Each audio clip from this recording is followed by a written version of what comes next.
What's up guys, Bionic here coming at you with another Raid Shadow Legends video. Today we're doing a dedicated build video on a champion that I've waited way too long to do so. I've had Alure for quite some time. In fact, I have two maxed out Allures on my account, but I finally got around to gearing one of them with the best possible gear of a certain set that my account has to offer. This allows me to speed up some of my dungeon runs. She's obviously really good in the crypt, but also surprisingly, she can hit insanely hard. So I took her for a spin in the arena and I was really surprised at what she can do. So in today's video, we're going to showcase all of that. So hopefully we'll give you a working model. All that said, let's get going.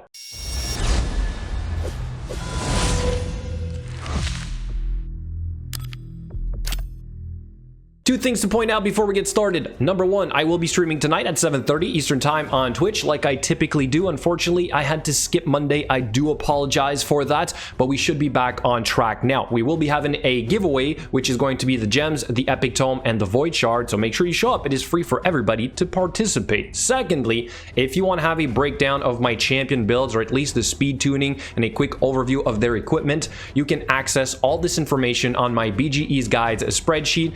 And this is where I also do the fusion chart. So we kind of just talked about this, but at the bottom there's another tab that says BGE's 2021 builds. So today's build, Alure, will be added to this list with a hyperlink to the build video. So here we go with our showcase of Alure, starting with the faction crypt, where I have two Allures in here. I tried to make it work with only one, which it did, but to speed this up, and I will make a separate video on this team because I'm not going to cover all of these champions, it required a lot of optimization for this to work. All right, but overall the Allure will make easy work of the boss if you can get them to survive. The hard part is the second wave with all the Valkyries, so coming in here with two Allures is a little bit risky, but if you line up the skills well with, let's say, your Umbral, you're able to go into that AoE provoke, and that is going to prevent your Allures from dying. You can also get by with the A2, I believe, from Umbral, which is going to place the block buffs, and then you can keep trying to put them to sleep or turn meter control them with the two Allures. We also have another form of provoke, which comes from Drexstar. And then we have another good DPS champion,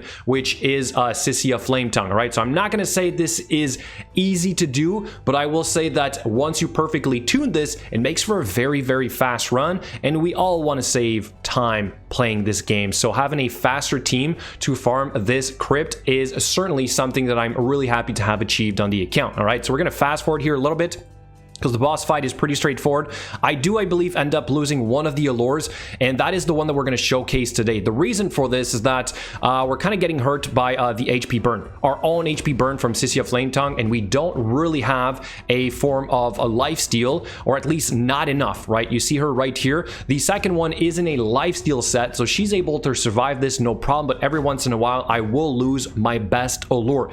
Not the end of the world. My Drexstar can pretty much solo this boss at the end. So I'm going to say the Allures are really good up to a certain point. Of course, if they stay alive, which in this case she does, then you get that really, really quick run. All right, so let's fast forward to the end here to show you guys my record run, which is 3 minutes and 9 seconds. Then, of course, we have the Doom Tower bosses, where she can be really, really effective in here, especially recently against the Dark Fae. But I used to use Alure against the Scarab King, even though she was a weak affinity with the team that you see right here. I would speed farm the Scarab King floor 100 on the hard tower with two Allures in Affinity Breaker gear. I'm not going to say this is really worth it. It was a long grind for the gear, and eventually I replaced this with a solo Euros Soul Cage, right? But since then, I've now committed at least one Allure. In fact, I might need to go back to two Allures for floor 120, because this build right here is for floor 80, and that team is the one that I showed you guys already. So this is full auto for hard 120. All right, two Allures in here,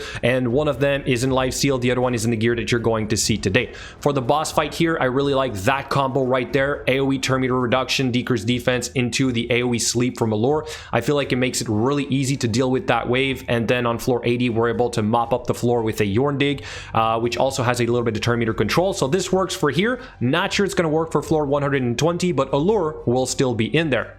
So this run right here is over in a reasonable amount of time. We have 76 turns. However, it is not my best run so far with this exact team. I was able to get 65 turns. Not bad for a single Alure. Then we have the Fire Knight 25, which is the reason why she is geared the way that she is. I need that immunity set for the extra buff. I need that blood shield accessory for the extra buff. She needs to go before our Royal Guard and before our Seer, so that the Seer has an easier time at nuking the wave. So everything here is perfectly calculated in terms of speed. There's a team that can do this a little bit faster. I believe it involves a Ghostborn instead of the Lydia. However, I realize that, you know what, this still works and I can get a really good time anyway, so I'm not about to change anything. All right, so of course it's not just about Allure, and for this to be really fast you also need to get lucky with the Giant Slayer procs, the War Master procs, and all that stuff. Okay, but overall she has the gear that she has for specifically this,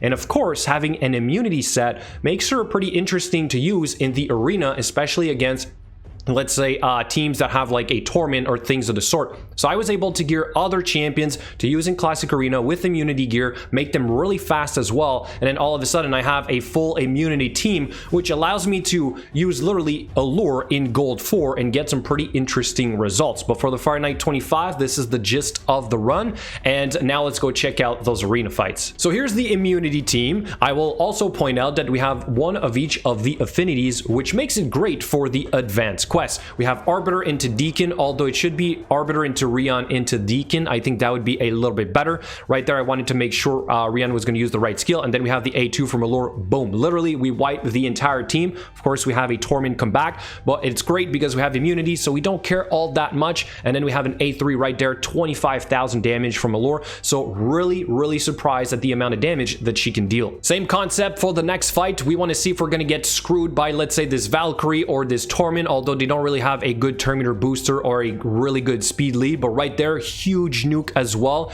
We pretty much got every one of them down. Of course, the Skull Crown goes into unkillable. Right there, we're going to do a 127,000 damage on that Skull Crown. So like, she can hit, surprisingly, she can hit really hard. Somehow we don't die from that Skull Crown right there, so I'm going to say probably didn't have exactly the best gear in the world. But right there, we also almost took down that Torment. So again, Allure dishing out some pretty good numbers. Here's one more fight for you guys with a slightly tougher opponent. Let's see how this is going to play out on full auto. I did set the AI this time though to ensure that everything works in my favor. Again, Rian should be going before, but here's what I like is that these champions are relatively well tuned for this. You saw we got the sleep right there, so even though you don't have a block revive, which I typically have with my Foley, we're able to get away with the AoE sleep from Allure, which makes it again really interesting. So here are the total stats of our immunity Allure. We have 261 speed, which I would say is the bare minimum since the dark phase. 260 speed on the hard floor, 120. You need her to be faster, but you also need your Deacon to be slightly faster than this.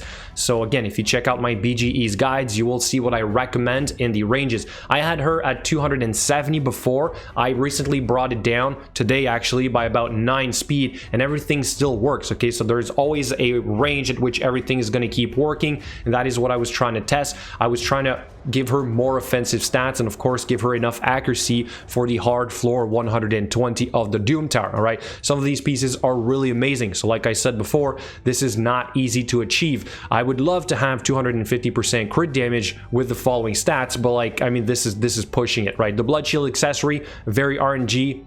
You don't need the refresh amulet, and of course inaccuracy banner is going to be a must. I'm working with crit rate gloves.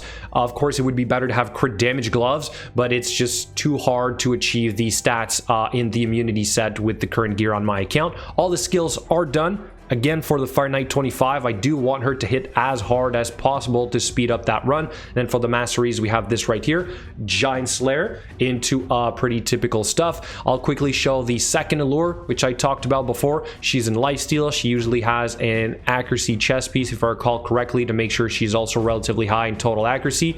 And then her stats are not as great. I did not do her skills. And then for the Masteries, though they are done, we have kind of the same concept, Giant Slayer with all the rest. So there you have it, my Allure 2021 build. Do let me know what you think in the comment section below. Thank you so much for watching, and I'll see you guys in the next video.